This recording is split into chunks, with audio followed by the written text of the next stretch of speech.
கள்ளக்குறிச்சி கள்ளச்சாராய மரணங்கள் தொடர்பாக சிபிசிஐடி விசாரணை நடத்தினால் நியாயமாக நடைபெறாது என அதிமுக பொதுச் செயலாளர் எடப்பாடி கே பழனிசாமி தெரிவித்துள்ளார்.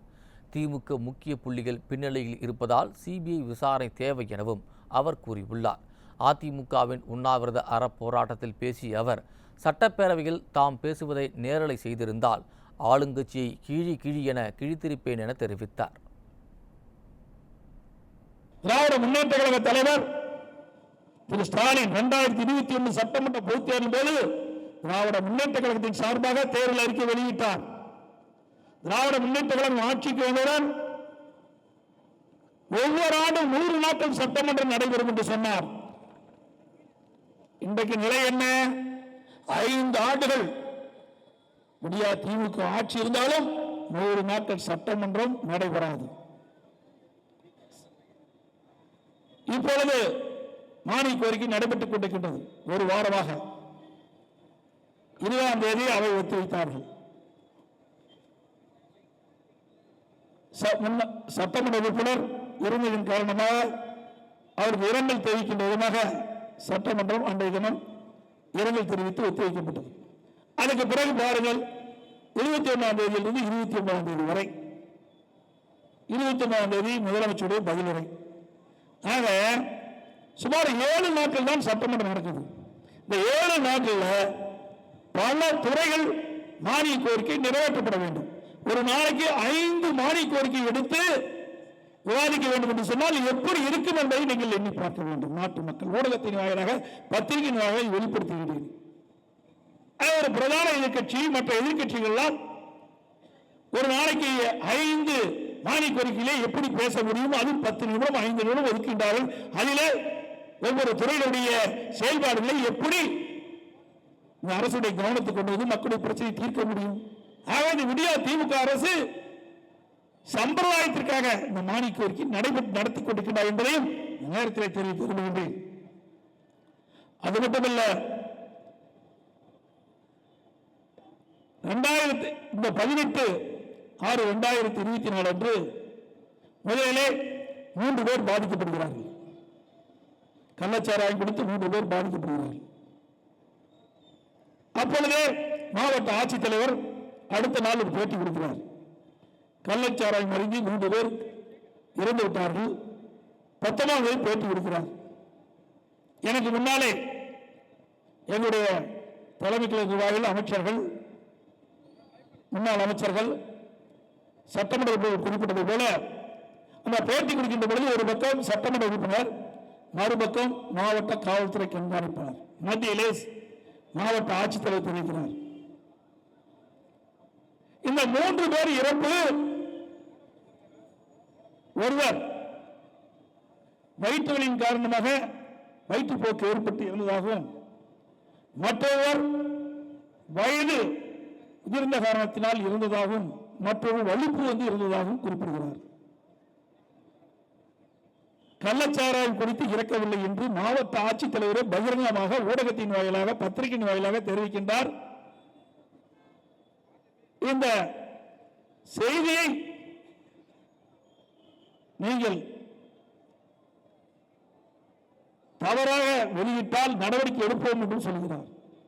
இந்த வதந்தியை நம்ப வேண்டாம் என்று மாவட்ட ஆட்சித்தலைவரே பேட்டியிலே சொல்கிறார். இதனால் கள்ளச்சாராயம் குடித்தவர்கள் மருத்துவமனைக்கு செல்லவில்லை.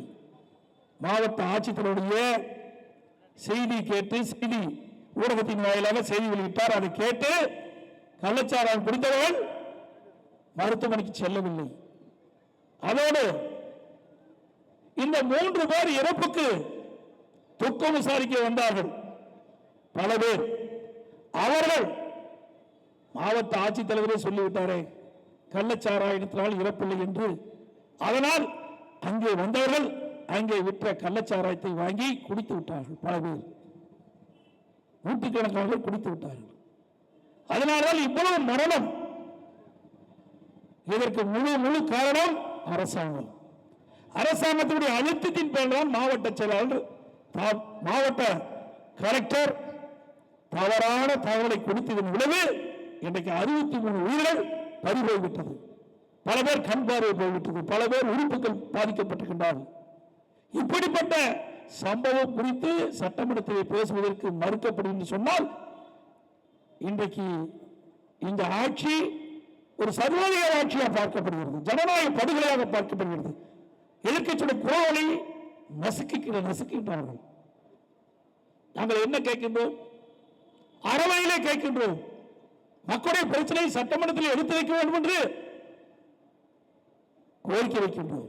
உடனே சட்டப்பேரவைத் தலைவர் பேசுகிறார், முதலமைச்சர் பேசுகிறார். வேண்டுமென்றே திட்டமிட்டு எதிர்க்கட்சி அதிமுக கட்சி சேர்ந்தவர்கள், எதிர்க்கட்சி தலைவர், எதிர்க்கட்சி சட்டமன்ற உறுப்பினர்கள் திட்டமிட்டு சட்டமன்றத்தில் குழப்பம் விளைவிப்பதாக சொல்கிறார். நாங்கள் எப்பொழுதுமே மக்களுக்காக பாடுபடக்கூடியவர்கள். பொன்மனச்செம்மல் புரட்சித் தலைவர் எம்ஜிஆர், புரட்சித் தலைவர் அம்மா வழியிலே வந்த சட்டமன்ற உறுப்பினர்கள் நாங்கள். மக்களுடைய பிரச்சனை தான் எங்களுக்கு பிரதானம், அதற்கு தீர்வு காண்பதுதான் எங்களுடைய லட்சியம். அந்த அடிப்படையில் தான் நாங்கள் பலமுறை 4 நாட்கள் தொடர்ந்து சட்டமன்றத்தில் இதை ஒழித்து இதை நியாயமாக குற்றவாளிகளை தண்டிக்கப்பட வேண்டும் என்ற அடிப்படையில் தான் நாங்கள் கருத்துக்களை வைத்தோம். ஆனால் வேண்டும் என்ற திட்டமிட்டு சட்டமன்றத்தில் இவர்களுக்கு தங்களுக்கு இஷ்டம் போல் பேசி பத்திரிகைகளை வெளியிடுகிறார்கள். வேண்டும் என்ற திட்டமிட்டு எதிர்க்கட்சி சேர்ந்தவர்கள் சட்டமன்றத்தில் பேசாமல் வெளியெடுப்பு செய்கிறார்கள். அஞ்சு போய் வெளியேறுகிறோம் என்று சொல்கிறார். அச்சம் என்பது எங்களுடைய அதிகாரத்தில் இல்லை. அனைத்து இந்திய அண்ணா திராவிட முன்னேற்ற கழகத்தை பொறுத்தவரைக்கும் மக்களுக்கு சேவை செய்வதற்காக உருவாக்கப்பட்ட கட்சி. எந்த காலகட்டத்திலும் எனக்கும் அஞ்சியது கிடையாது, ஒழுங்குதும் கிடையாது. இதே ஒரு அமைச்சர் பேசுகிறார், எதிர்க்கட்சி தலைவர் உள்ளே இருந்தால் கிளிகளில் கிழிச்சல் போட்டுகிறார், பேப்பர் வேணா கிழிக்கலாம். நான் எத்தனை முறை எப்படி பேசுகிறேன் என்று ஊடகத்துக்கு தெரியும், பத்திரிகை தெரியும், உள்ளே வந்து பத்திரிகையாளருக்கு தெரியும். நான் பேசுவதெல்லாம் நேரடி ஒளிபரப்பில் செய்திருந்தால் இவர் சொன்ன மாதிரி கிளியில் கிழிச்சிருப்பேன். அந்த வாய்ப்பு கொடுக்க மறுக்கிறாங்க. ஒவ்வொரு முறை காவல்துறை மானிய கோரிக்கையும் சரி, மேலும் ஆளுநர்களும் சரி நான் சுட்டிக்காட்டினேன். தமிழகத்திலே சட்ட ஒழுங்கு அடியோடு சீர்கிட்டு விட்டது. எங்கு பார்த்தாலும் போதைப் பொருள் விற்பனை தாராளமாக விற்கப்படுகிறது. கஞ்சா விற்பனை அமோகமாக நடைபெறுகிறது. கள்ளச்சாராயம் அதிகமாக காட்சி விற்பனை செய்யப்படுகிறது. இதை தடுத்து நிறுத்த வேண்டும் என்று காவல்துறை மானிய கோரிக்கையிலே நான் வெளிப்படையாக பேசினேன் சட்டமன்றத்திலே. மேலும் ஆளுநர் நான் எப்பொழுது ஊடக நண்பர்களை சந்தித்து பேட்டி கொடுக்கும் போதும் அதை நான் தெரிவித்திருக்கின்றேன். ஆனால் செவடங்காதல சங்குவதர் மாதிரி இந்த அரசாங்கத்திற்கு நாங்கள் சொல்லுகின்ற செய்தியை கேட்பதில்லை. அதனால் இவ்வளவு உயிர்கள் பறிபோய்விட்டது. பிரதான எதிர்க்கட்சி என்ற முறையிலே நாங்கள் வைத்த கோரிக்கையை கவனமாக எடுத்து செயல்பட்டிருந்தால் இன்றைக்கு விலமதிக்க முடியாத உயிரை நாம் இழந்திருக்க வேண்டிய தேவையில்லை. ஆனால் இந்த அரசாங்கத்திற்கு அதை பற்றியெல்லாம் கவலை இல்லை. இன்றைக்கு பாதிக்கப்பட்டவர்கள் உடனடியாக மருத்துவமனைக்கு சிகிச்சைக்கு போறாங்க. 18ஆம் தேதி இரவே கள்ளச்சாராய மருத்துவமனைக்கு போறாங்க. விழுப்புரம் கள்ளக்குறிச்சி அரசு பொது மருத்துவமனைக்கு போறாங்க. அவர்கள் அந்த பாதிக்கப்பட்டவர்களுக்கு சிகிச்சைகளுக்கு மறுத்து விட்டார்கள். அது மட்டுமல்ல,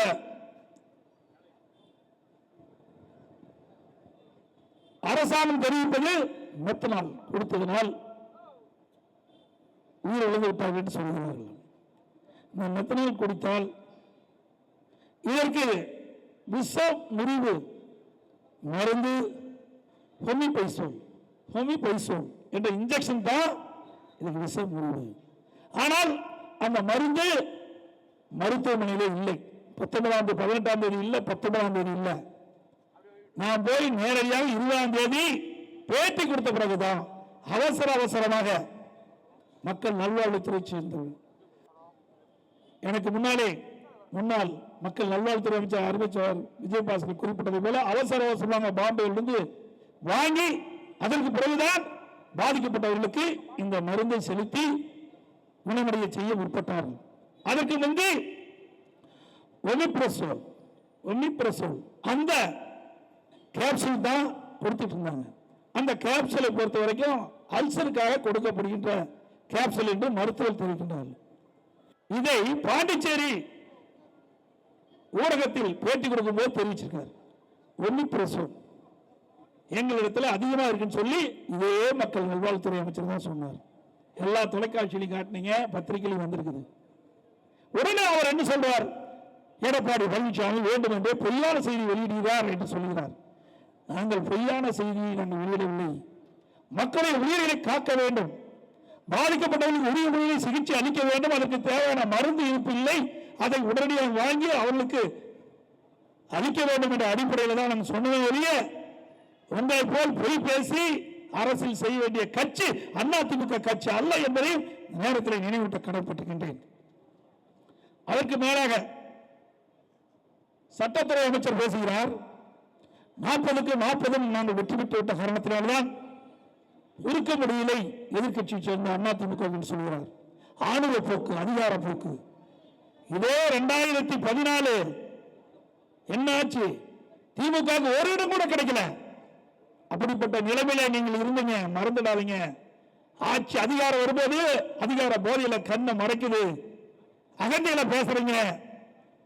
சக்கரை சுத்திட்டே இருக்குது, கீழே இருக்க சக்கரை மேல வந்தே தீரும். அதிமுக ஆட்சி மீண்டும் வரும், அப்பொழுது இதற்கெல்லாம் விடிவு காலம் இருக்கும். அது மட்டுமல்ல, சட்டப்பேரவையில் முதலமைச்சரும் தெரிவிக்கிறார்.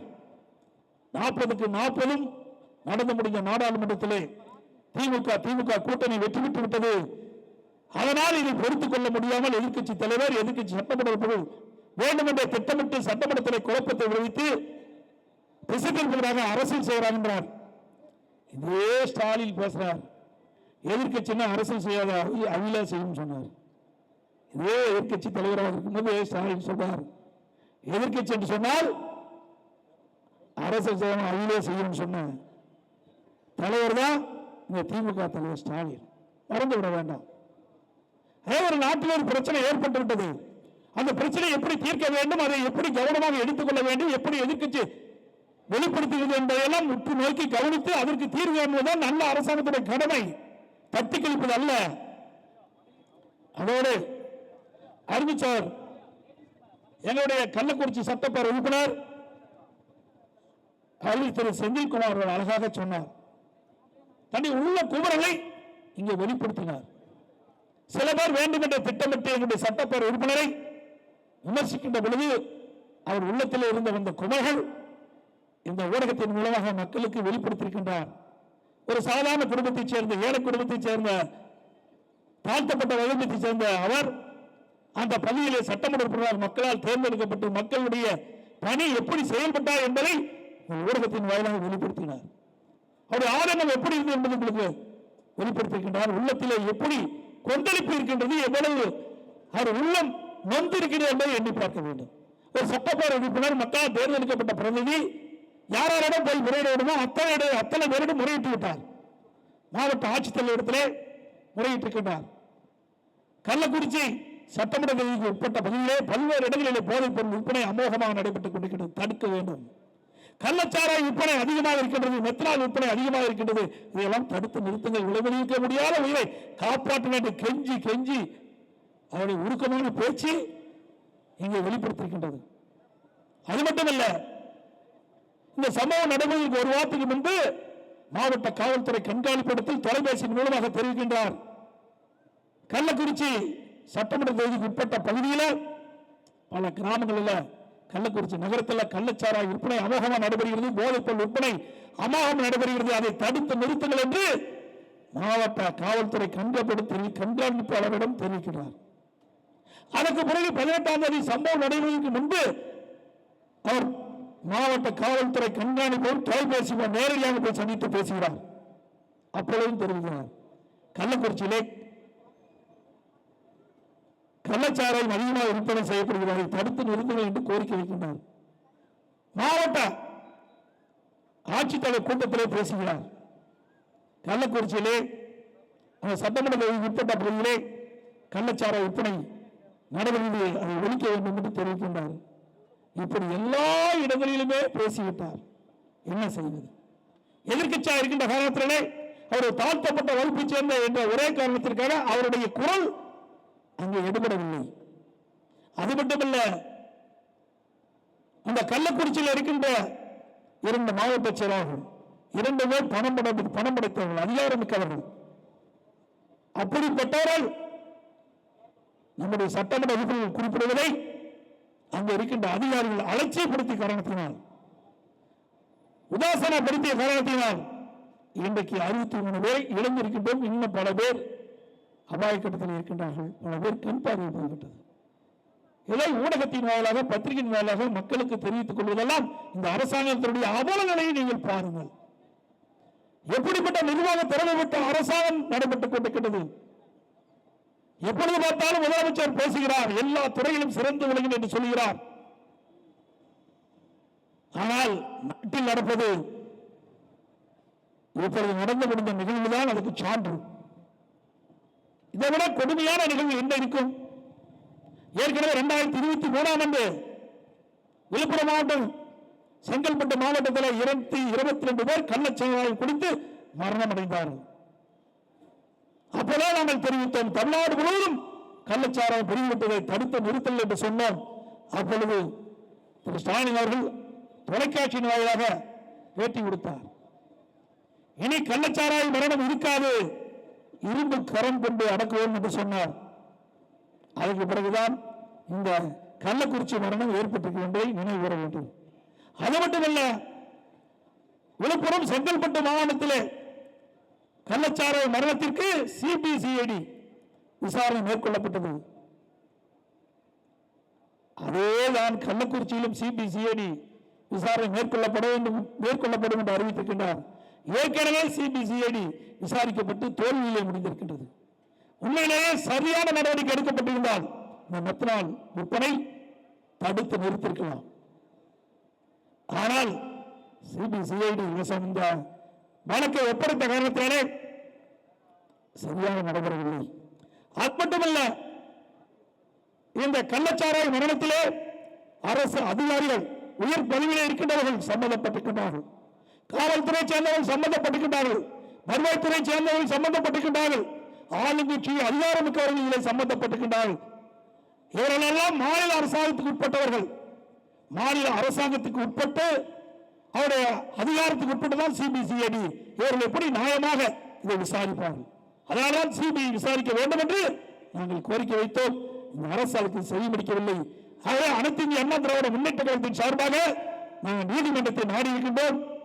வருகிற 3ஆம் தேதி இன்றைக்கு அந்த வழக்கு ஒத்திவைக்கப்பட்டிருக்கிறது. நீதி நிலைநாட்டப்படும், நல்ல தீர்ப்பு கிடைக்கும், சிபிஐ விசாரணை நீதிமன்றத்தின் மூலமாக கிடைக்கும் என்று நம்புகிறோம். ஆக இப்படிப்பட்ட அவல ஆட்சி தமிழகத்திலே நடைபெற்றுக் கொண்டிருக்கின்றது. இதையெல்லாம் மக்களுக்கு வெளிச்சம் போட்டு காட்ட வேண்டும். நாடாளுமன்ற சட்டமன்றத்தில் எங்களுக்கு பேச வாய்ப்பு மறுக்கப்பட்ட காரணத்தினால் மக்கள் மன்றத்தை நாங்கள் சந்தித்து அறவழியிலே இந்த உண்ணாவிரத போராட்டத்தை நாங்கள் இப்போது நடத்திக் கொண்டிருக்கிறோம் என்பதை தெரிவித்துக் கொள்கிறேன்.